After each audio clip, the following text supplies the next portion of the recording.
শুভ দুপুর বন্ধুরা। আজকে লাঞ্চে খাওয়ার জন্য কাচকি গুঁড়া মাছ বেগুন দিয়ে রান্না করেছি। কাচকি মাছ এটা বেগুন দিয়ে ঝুড়ো করেছি। আপনাদের কাছে অনুরোধ রইল পুরো ভিডিওটা দেখার জন্য। আর যদি ভালো লাগে অবশ্যই লাইক কমেন্ট শেয়ার করবেন। আর আপনারা বাড়িতে এটা এরকম রান্নার চেষ্টা করে দেখতে পারেন। এই রান্নাটা করতে বেশি সময় লাগে না, শুধু মাছটা একটু ভালোভাবে ধুয়ে নিলেই হলো, ব্যাস। খুব একদম 10-15 মিনিটের মধ্যে রান্নাটা হয়ে যায়। এখানে দুটো বেগুনকে লম্বা লম্বা করে কেটে নিয়ে নুন হলুদ মাখিয়ে নিয়েছি।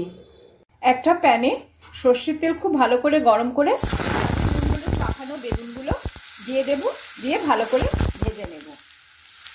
বেগুনগুলো আমার ভাজা ভাজা হয়ে গেছে। এবার আমি এগুলোকে একটা বাটিতে তুলে রাখবো।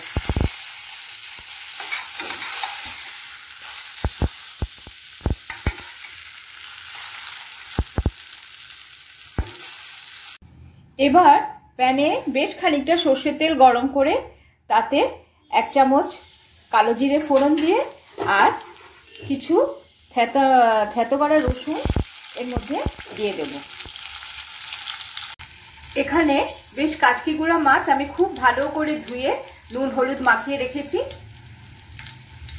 এবার কাচকি গুঁড়া মাছগুলোকে আমি তেলের মধ্যে ছেড়ে দিয়েছি, দিয়ে ভালো করে একটু নাড়াচাড়া করে নেব। আর এর মধ্যে কিছু কাঁচা লঙ্কা কোচানো, টমেটো কোচানো আর ধনে আর জিরের গুঁড়ো দিয়ে দিয়েছি, দিয়ে ভালো করে নাড়িয়ে নেব। এবার আগে থেকে ভেজে রাখা বেগুনগুলো এর মধ্যে দিয়ে নাড়াচাড়া করে ঢেকে নেব। বেগুন দিয়ে কাচকি গুঁড়া মাছ আমার একদম রেডি, একদম ভালোভাবে শুকিয়ে গেছে। এবার আমি এটাকে নামিয়ে নেব।